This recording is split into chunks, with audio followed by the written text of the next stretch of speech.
Hola, ¿qué tal? ¿Qué tal, Malena? ¿Cómo estás? Estamos hoy con la entrevista a Malena Manzato, una hermana de la iglesia muy amada por todos nosotros y a quien admiramos también mucho. Bueno, eh, a todos a quienes estamos entrevistando realmente son de mucha bendición y tenemos esa bendición de formar parte de la misma comunidad de fe. Así que bueno, con Malena, ¿cómo va todo, Malena?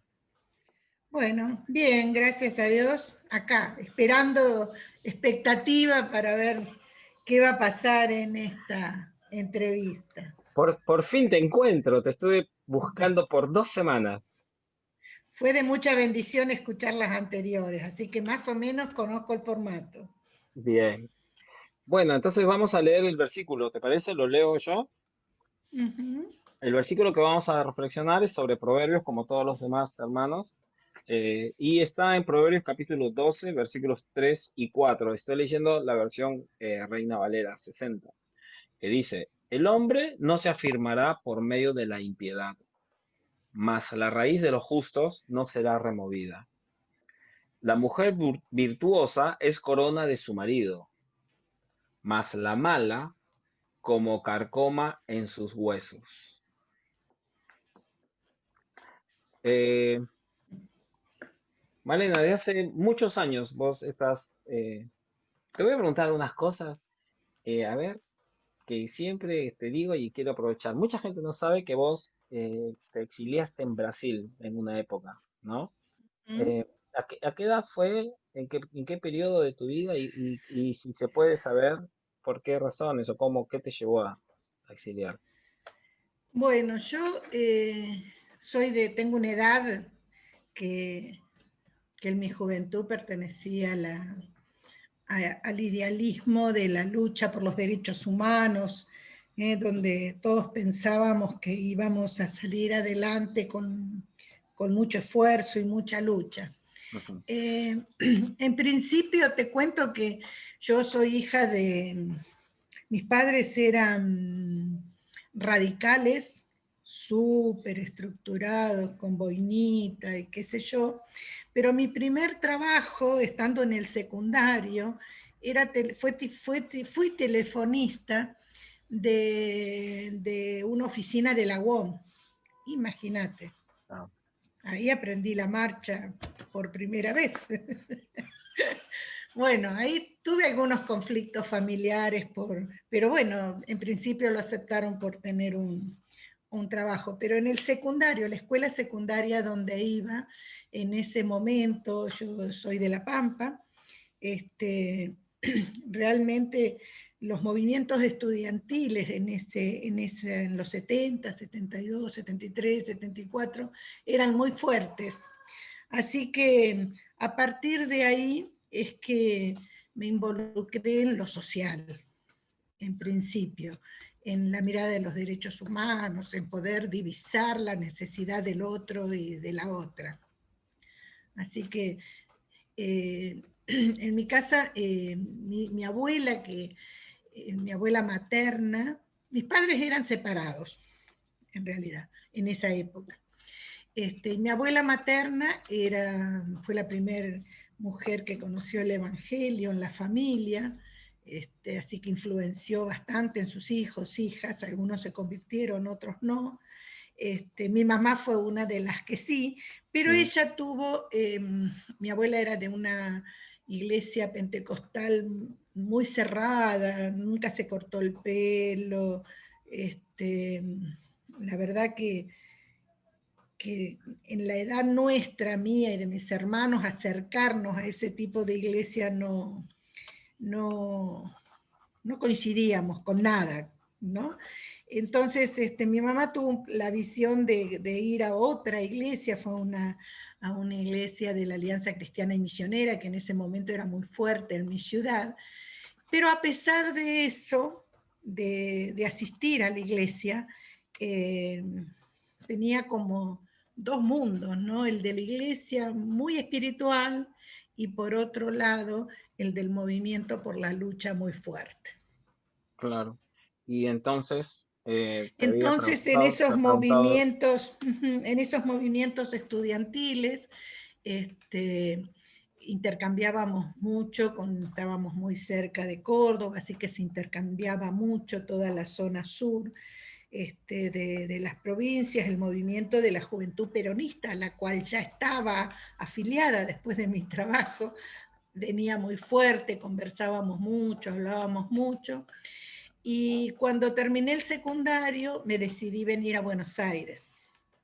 Así que me vine a vivir a Buenos Aires, a trabajar, a estudiar, y seguí involucrando mucho en los movimientos de la juventud peronista de aquella época. Hasta que llegaron el gobierno militar, y realmente comenzaron a desaparecer compañeros, compañeras, amigas, amigos, y por sugerencia y cuidado de uno de los líderes que teníamos y nos acompañaba mucho, un grupete de ese movimiento nos fuimos a Brasil. Ah, Yo pensaba seguir de Brasil a irme a otro país, pero bueno, finalmente me quedé desde el 76, mediados, pasaditos del 76, hasta el 82. 82. Ah, bueno, son 6 años y un 6 poquito por ahí. años y algo más. Ok. Me volví ya terminando el gobierno militar en la última etapa de Malvinas. Ya Ok, en ese momento volví de manera definitiva. En claro. ese proceso conocí a Jorge, me casé. Vale, ¿y cómo empezó tu interés, o mejor dicho, cuándo se inició tu vocación por el acompañamiento a mujeres que sufren violencia? ¿Fue algo que desde un principio, fue a raíz de otras experiencias que habías No, tenido mira, en en el trabajo con otra inicio, gente? en realidad no. Eh, Muchos años después, siempre me interesé por la persona que sufría primero, muchos años. Y estando en el exilio mucho, mucho más, ¿no? De juntarnos, de estar juntos. En realidad en esa época ni se hablaba, al menos en lo personal, no se hablaba de violencia hacia la mujer, estaba tan invisibilizada que después de muchos años yo tengo así como recuerdos de compañeros que le han dado una cachetada a su pareja delante de un grupo de gente, y que ninguno de nosotros reaccionábamos y ni los cuestionábamos. Por ahí podríamos decir, che, qué mal lo que hizo, pero más de eso no hacíamos, así que no se hablaba. Yo no estaba en contacto en ese tiempo con los movimientos de defensa hacia las mujeres, pero sí hacia las personas. Ya estando en Buenos Aires, y estando congregada acá ya casada y estando congregada, estaba a cargo de un ministerio de acción comunitaria, y allí había siempre trabajando en esto de ayudar a las personas, pero no necesariamente ayudarlas porque tuvieran prácticas o fueran víctimas de situaciones de violencia, sino más que nada en ayudarles en sus situaciones económicas. Por aquel entonces, salir de la democracia en Argentina fue todo un proceso socioeconómico. Enseguida vino en los primeros años de democracia vos te acordarás que hubo una migración masiva de mujeres peruanas en el inicio, y después esas mujeres traían a sus familias, que fue un proceso diferente a otras migraciones que a veces vienen los varones y traen luego a la familia. En el caso de Perú en la mayoría fue un proceso al revés, y ahí como comencé a trabajar un poco más con mujeres. Todavía no hablaba de violencia. Mi primer contacto de violencia fue en la iglesia local donde me congregaba. Había una guardería infantil, y un día me llamó una de las docentes, de las trabajadoras de la guardería, cuando llegué a la oficina, y bueno, estaba llorando y me mostró, me dijo, mirá, no sabemos qué hacer, y estaban cambiándole los pañales a una niñita muy chiquita, año y medio, una cosa así, y la nena estaba muy lastimada en sus genitales, visiblemente abusada sexualmente. Si bien no lo pudimos decir con esas palabras, fue un impacto gigantesco enfrentarme a eso. Así que, primer error que cometí, pero tomé la nena, la envolvimos en una frazadita, tomé un taxi y la llevé al hospital de niños, Casa Cuna, porque era un lugar cercano, no porque supiera que en ese lugar ya había un servicio específico para el abordaje de abuso sexual en la infancia, que en aquel momento se llamaba niños abusados. Bueno, inmediatamente se cumplió todo el protocolo, me súper retaron porque yo no podía sacar ni la niña de la institución, ni traerla sin la mamá, pero bueno, dadas las circunstancias, la llamé a la mamá, dije que no me denuncie, que no me denuncie, que no me denuncie.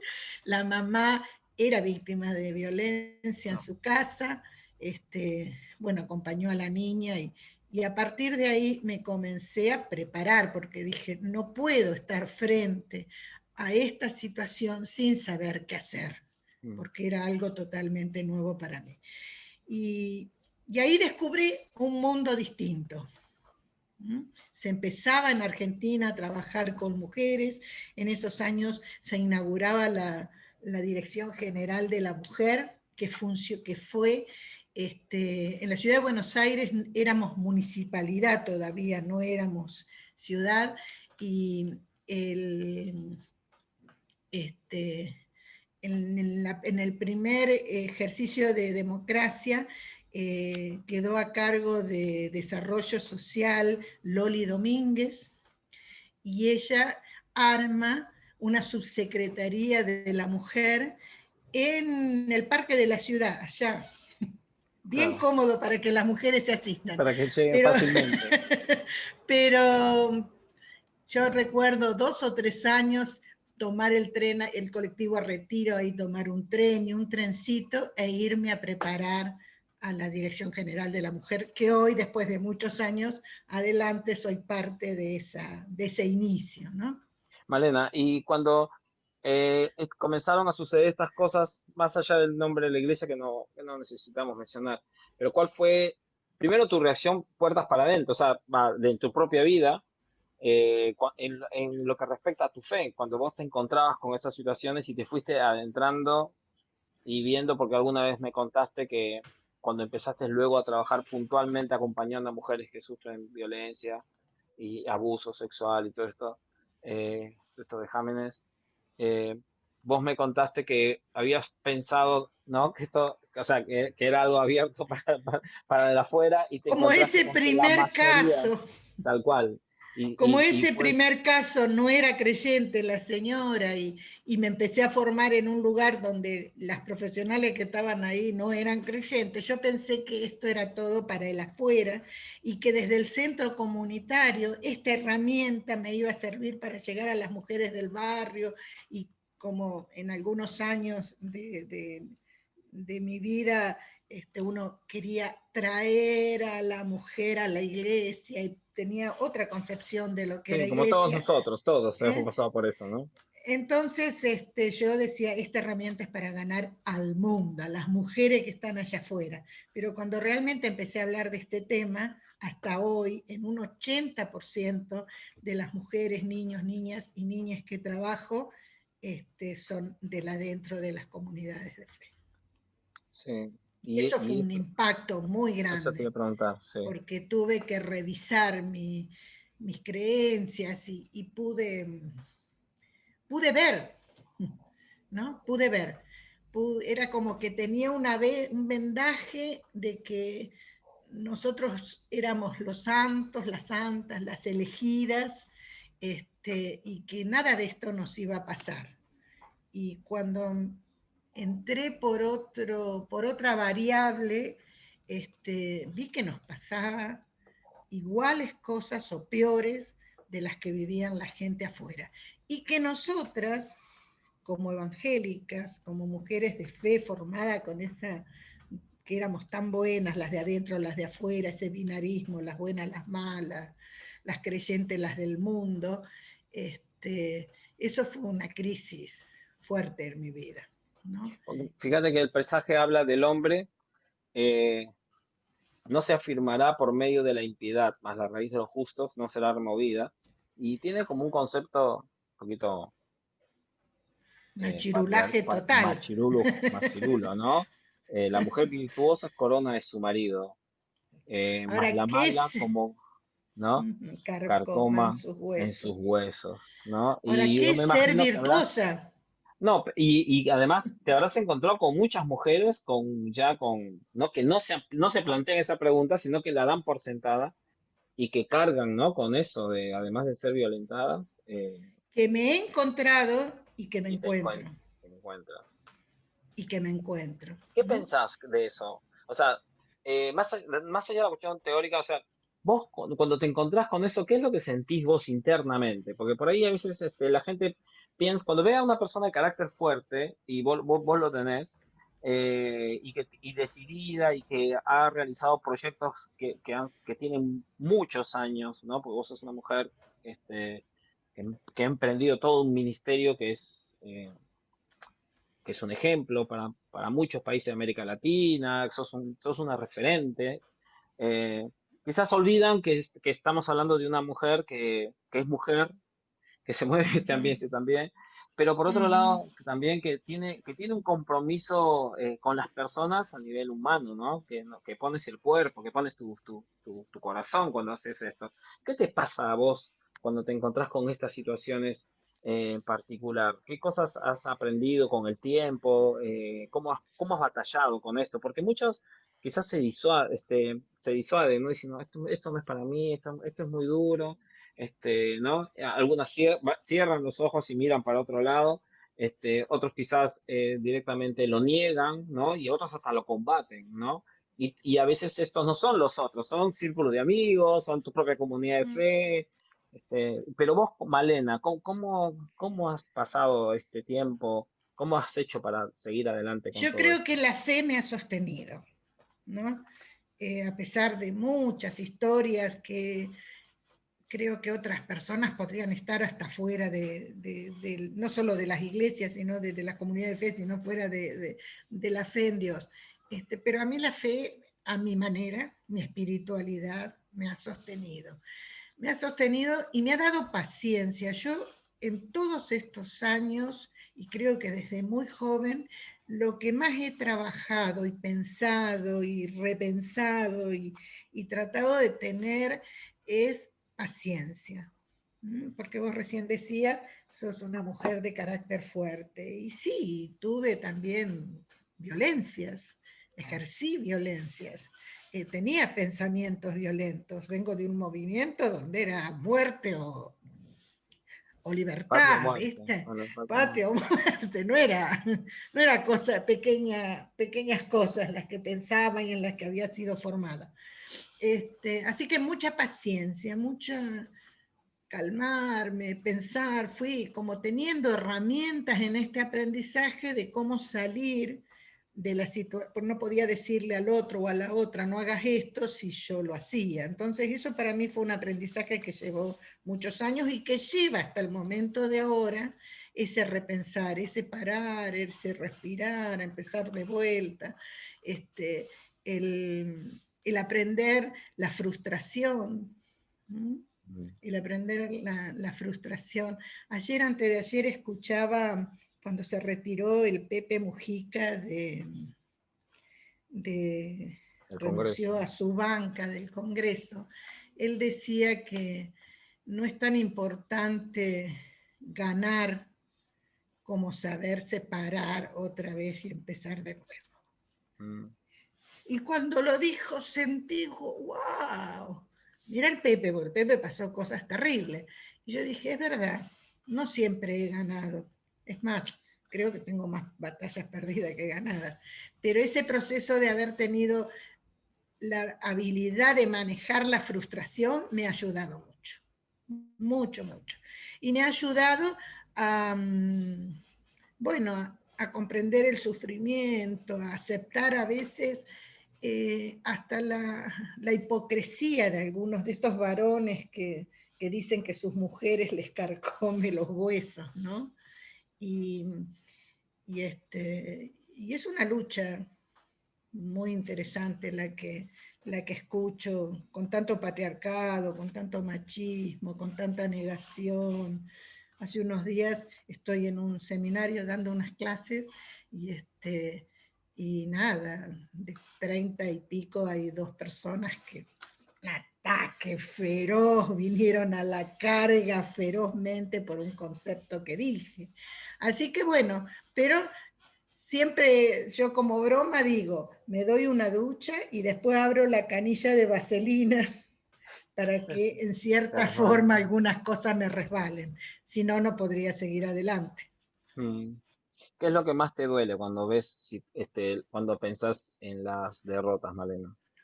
¿Qué crees que cuando te miras a vos mismo, lo pensás, qué crees que es lo que más te causa a Malena, le duele más de todo lo que ves?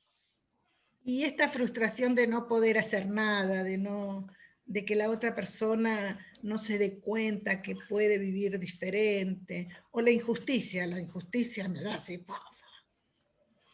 Justicia social, todo lo que se está viviendo ahora. Yo tengo una vida paralela, estoy acá hace 7 meses encerrada trabajando y de pronto voy a la farmacia y veo un mundo distinto, que nadie usa barbijo, que nadie se cuida, que escucho las marchas. Eso me da una impotencia tan grande porque digo, ¿cómo es posible? ¿Cómo es posible desde en este siglo donde la inteligencia, el pensamiento, tenemos acceso a tanta información, a veces mucha información, pero bueno, ¿cómo es posible que todavía no se pueda pensar en la otredad?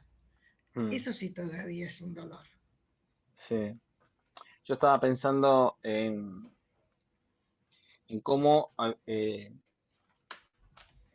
me he encontrado a lo largo del tiempo con personas que suelen ser más temperamentales, no como una cuestión instintiva, sino que el contexto, el ambiente las lleva a observar la necesidad que hay de poner fuerza, ¿no? Porque yo imagino que habrás vivido situaciones en las que algunas personas a las que vos estabas acompañando, y lo digo, y yo sé que esto es muy fuerte, pero que posiblemente las terminaron matando o pasaron situaciones Ujú, de alto riesgo en su vida y desgracias, ¿no? Totales. ujú, ujú.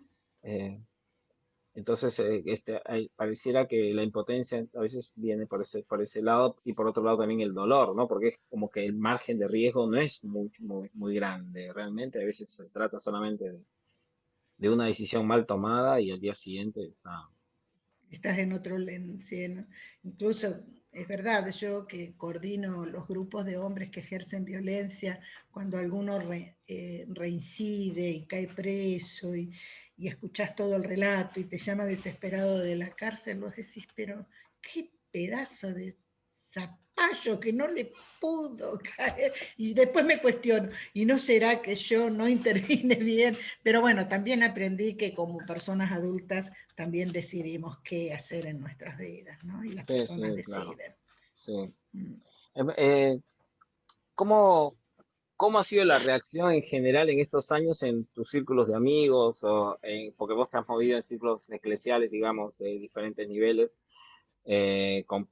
con personas con muchas responsabilidades dentro de las iglesias, para no hablar de jerarquías ni nada, que son términos que en el mundo, Ujú. y algunos de ellos lo usan bastante bien y les gusta, pero nosotros no tenemos por qué usarlo, ¿no? Pero digamos, con pastores muy influyentes, con líderes, ¿no? Eh, ¿Cómo percibes esto en el ambiente y cómo crees que te ven a vos, Malena? Los Porque más también, influyentes me ven allá abajo. Esta, ¿de qué me habla?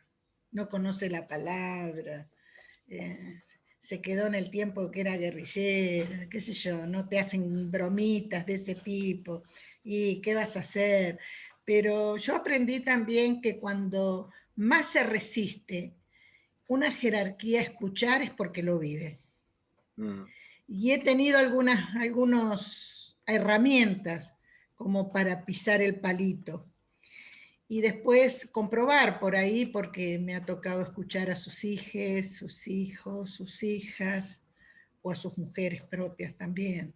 Entonces, cuando estoy en esa situación, tengo otra postura para confrontar. Pero he sido muy atacada, ni hablar que he sido atacada, sobre todo al principio. Lo llamaban a mi marido o a mi pastor y le preguntaban si sabía lo que yo hablaba en otras iglesias, porque yo cuando descubrí esto y que estaban dentro de la iglesia, me autoconvocaba a las reuniones de mujeres de otras iglesias. claro. Entonces caí ahí, hola, y siempre había alguna mujer que estaba en situación de violencia. Así que bueno, ahora me están como algunos círculos directamente me han bloqueado y no estoy dentro de sus miradas, ya ni me tienen en cuenta. Pero a veces cuando de esta gente que niega tanto una realidad que está, que no es que yo la inventé, está la violencia de género, está ahí adentro. Bueno, el género es toda una palabra de controversia, ¿no? O cuando a mí me han despedido de un trabajo porque dije una mala palabra dando una clase en un seminario, por ejemplo, o porque en el Facebook despedí a una compañera de trabajo que era travesti y que había luchado por los derechos de sus compañeras y puse hasta siempre y me despidieron de un trabajo que mantuve por años. Mm. Bueno, pero nada, después creo que Dios me compensa esos dolores trayendo a alguna persona cercana a esa persona para decir, mira, esto está pasando, ¿qué hacemos? Porque Y- no hay demasiados espacios para trabajar estos temas, al menos en Buenos Aires, ¿no? sí, Creo que en el uno, interior tampoco. uno pensaría, yo pienso en mucha gente, y acá quisiera que para ir terminando, eh, que me digas, o qué cosas te han servido a vos y qué cosas podrían servirle a otras personas. Que al ver estas situaciones dentro de las iglesias y al ver la inacción de la iglesia, que lo cual no es una neutralidad, en realidad es apoyar al violento o ciertas mentalidades, ¿no? Perspectivas violentas en este caso, hacia mujeres, eh, se desalienta y y se desalienta en términos de fe, no en torno a la congregación de la que forma parte para ir a buscar otra, por ejemplo, sino dice definitivamente todo esto, todas las iglesias son así, todas las personas son así. O bien dicen la religión es así, la religión ya de por sí es violenta y incentiva al abuso hacia las mujeres o a los niños o ancianos. Cuando vos dijiste hace un ratito, la fe me ha ayudado, ¿qué elementos de la fe son las que te han ayudado a perseverar? Mientras que a otros quizás lo que ha pasado es que definitivamente dijeron, no, esto no sirve para nada, me voy de acá porque todas las iglesias son iguales, por ejemplo. En que muchas personas han podido hacer una relectura bíblica y se han podido enfrentar al poder y darse cuenta que si es yo siempre digo que, ¿qué Dios crees vos? Uno que te permite que tu pareja te maltrate, te lastime, o te permite que tu pareja abuse sexualmente de tus hijos, o yo creo en un Dios que me ama. Entonces vos y yo estamos creyendo en dioses diferentes. Yo creo en ese Dios que soy la línea de sus ojos, soy la línea de sus ojos, no va a permitir que me pase todo lo que me pasa. Entonces, a veces, pero esos procesos espirituales en las personas que yo lo viví, me costó remarla en dulce de leche, porque también vengo de una formación así, ¿no? Y que de ese binarismo, lo bueno y lo malo, la buena y la mala, la, la virtuosa y la que carcome los huesos del marido, ¿no? Entonces, como yo ya lo viví, yo ya lo atravesé, me parece que llego a la persona desde otro lado. Pero bueno, esto es un aprendizaje. Hoy es así. Tal vez más adelante, si no me jubilo antes y me dedico a tejer escarpines o a hacer ikebana y una cosa de esas,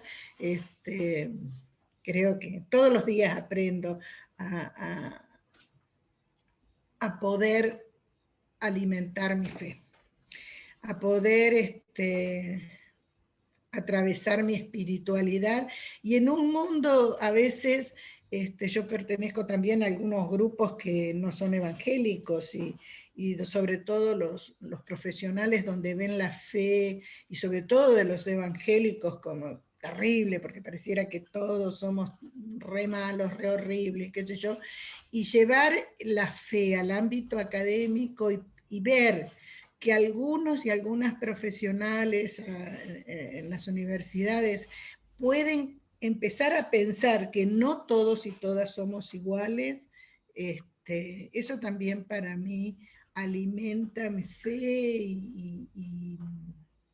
y hace que mi espiritualidad siga siendo más profunda, ¿no? Yo he escuchado de académicos que dicen, bueno, yo no sé si será la única, pero realmente hay que salir de ese binarismo porque lo que dice Malena de la fe no es, y otros se han animado a hablar en otros espacios públicos de la fe. Carmen, María Elena, algunos compañeros católicos, practicantes, bueno, es como que han podido ver esa quinta instancia que todo ser humano tiene, que es ese contacto de la espiritualidad. Marina, bien cortito porque ya nos pasamos con el tiempo, pero yo creo que la verdad que todo es muy rico lo que estás compartiendo.